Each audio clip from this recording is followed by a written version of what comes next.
So talking about this, come on, इधर इधर इधर। तो इस गन पे भी पीछे फोर्स लगेगा, राइट? तो हम एक काम करते, बुलेट पे कितना फोर्स लगता है वो देख लेते हैं। और फोर्स कितना लगता है, that is nothing but change in momentum by time taken. Bullet का मोमेंटम चेंज होगा क्योंकि जब बुलेट गन के अंदर था वो तो आराम कर रहा था ना, स्पीड उसका कितना था, 0। जब निकलेगा तब स्पीड कितना, 1 किलोमीटर पर second. So let's find out the change in momentum of one bullet. कितना होगा, मास एम स्पीड v लिख देता हूँ, ठीक है ना, वैल्यूज पुट नहीं करता। ये हो गया एक बुलेट का मोमेंटम चेंज। तो 20 बुलेट का मोमेंटम चेंज कितना होगा? अच्छा, this is mv minus 0 actually, है ना, फाइनल माइनस इनिशियल 20 mv। तो फोर्स कितना लगा, average change in momentum by time taken. Total momentum change कितना हुआ है, 20 mv। और कितने टाइम में ये चेंज हुआ है, 5 सेकंड। बस हो गया, इसमें कुछ है नहीं, ठीक है ना। ओके, ये वाला क्वेश्चन अच्छा, ये डिस्कस करेंगे, ध्यान से देखो ये दोनों इनिशियली रेस्ट में थे, इसको हम ना दो तरीके से सॉल्व करेंगे। कम ऑन प्लीज फोकस, दो तरीके से सॉल्व करेंगे। एक तो इम्पल्स यूज करके, एक नॉर्मल मोमेंटम कंजर्वेशन यूज करके, ठीक है। सबसे पहले इम्पल्स का थोड़ा एप्लीकेशन देख लेते हैं, ठीक है।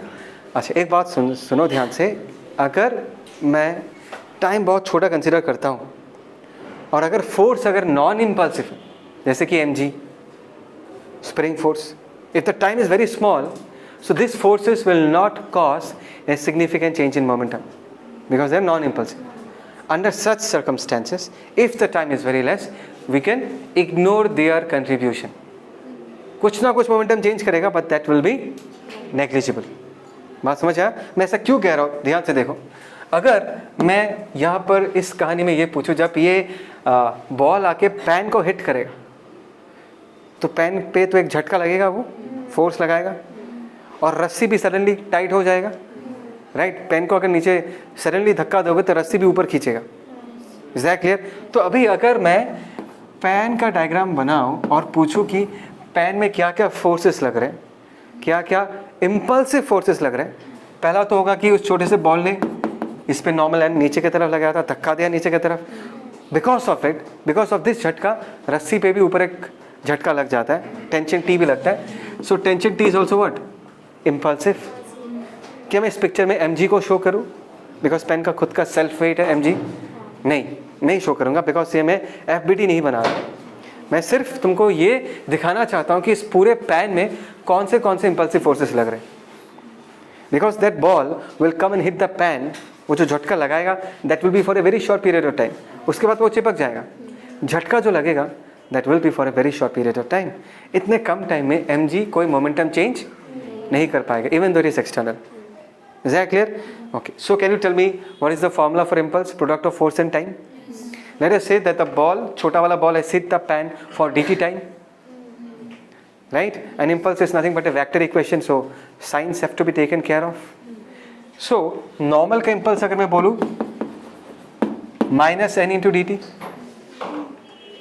Product of force and time, minus Q, क्योंकि इससे नॉर्मल किधर लग रहा है, नॉर्मल नीचे की तरफ वेक्टर को हम माइनस से रिप्रेजेंट करते हैं, ठीक है। अच्छा, इसी पैन पे टेंशन भी तो लग रहा है ऊपर की तरफ, तो plus T into D T, कोई शक? Clear? So this impulse will be equal to what, change in momentum.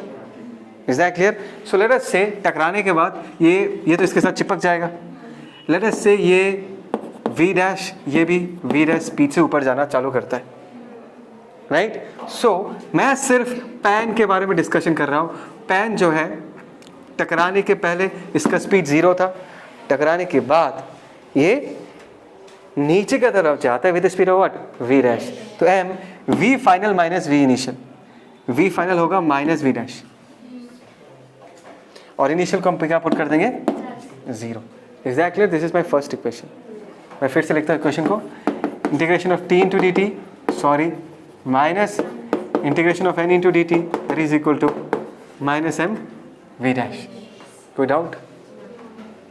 ठीक है, ओके। ये हो गया हमारा पहला इक्वेशन। अभी हम किसको देखेंगे? अभी हम मैं इसको मिटा देता हूँ, चलेगा ना? ये तो सिंपल है, कर लोगे। छोटे वाले m को देखते हैं, इज दैट क्लियर? अच्छा, ये v से आया था और फाइनली v डैश से ट्रैवल करता है। Do agree with this? इस पे सिर्फ एक ही झटका लगा, वो है नॉर्मल का झटका।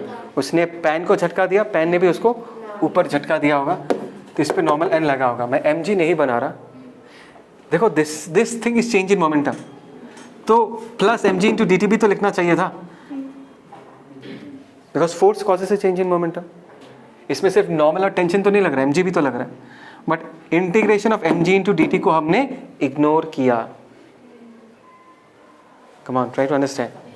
मतलब plus integration of mg into dt लिख सकता था, बट इसको मैंने टेंडिंग टू क्या मान लिया, because this is non impulsive. dt time में mg कोई सिग्निफिकेंट मोमेंटम चेंज नहीं करेगा। बोलो ये समझ आया नहीं आया? ओके चलो, तो यहाँ पर अगर मैं इक्वेशन लिखूँ, अभी मैं प्लस n इंटू dt लिखूंगा, कोई शक? ऊपर की तरफ पॉजिटिव, इसका मास m, final velocity minus v dash, अरे नीचे की तरफ है, माइनस इनिशियल कितना है, माइनस v, बिकॉज वो भी नीचे की तरफ है। बोलो ना? तो ये कितना होगा, m माइनस माइनस प्लस हो जाएगा, v माइनस v डैश, और ये हो गया integration of n into dt। ये जो है this is our first equation, है ना? This is our second equation. अभी किसको एनालाइज करना बाकी है, ब्लॉक को। तो अभी अगर हम ब्लॉक को देखें, डेफिनेटली mg लग रहा है, बट भूल जाओ उसके बारे में। अगर रस्सी झटका देता है तो रस्सी भेदभाव नहीं करता, रस्सी जिसके साथ कनेक्टेड होगा सब पे झटका लगाएगा, पैन पे भी लगा होगा तो उस पे भी लगा होगा। Do you agree with this? तो ब्लॉक पे भी ऊपर झटका लगा, t is positive, upward sign positive. अच्छा, इसके इनिशियल वेलोसिटी 0 था, बाद में ये v डैश से ऊपर जाना चालू करता है, तो integration of t into D T plus इसका मास भी m है, that is m into v dash. बोलो समझ आया नहीं आया? अभी बस हमको सॉल्व करना है। This is the third equation. ठीक है, हम सबको उधर पुट कर देंगे उस वाले इक्वेशन में। t इंटू डी टी का वैल्यू पता है, n इंटू डी टी का वैल्यू पता है, और राइट हैंड साइड में तो m v डैश है, तो पूरा इक्वेशन में v और v डैश ही बचेगा। v तो पता है, v डैश निकालना है। तो अगर मैं इस इक्वेशन में 1 gives integration of t into D T की जगह हम क्या लिख सकते हैं, m into V dash, minus n into D T की जगह हम लोग क्या लिख सकते हैं, m, एक बार मैं लिख देता हूँ minus M V, minus minus plus M V dash. बोलो ना? और फाइनली क्या हो जाएगा, एम वी डैश। कुछ घर पर क्या है क्या? हाँ, माइनस एम वी डैश, क्योंकि मुझे इसका आंसर पता है, 3 आना चाहिए था, 2 आ रहा था। ठीक है, दिस कितना हो जाएगा टोटल, और ये क्या होगा, तो v डैश का वैल्यू क्या आ गया, सो v by 3 is the answer in this case. समझ में आया नहीं आया? ये समझ में नहीं आया mg को क्यों नहीं पकड़ा?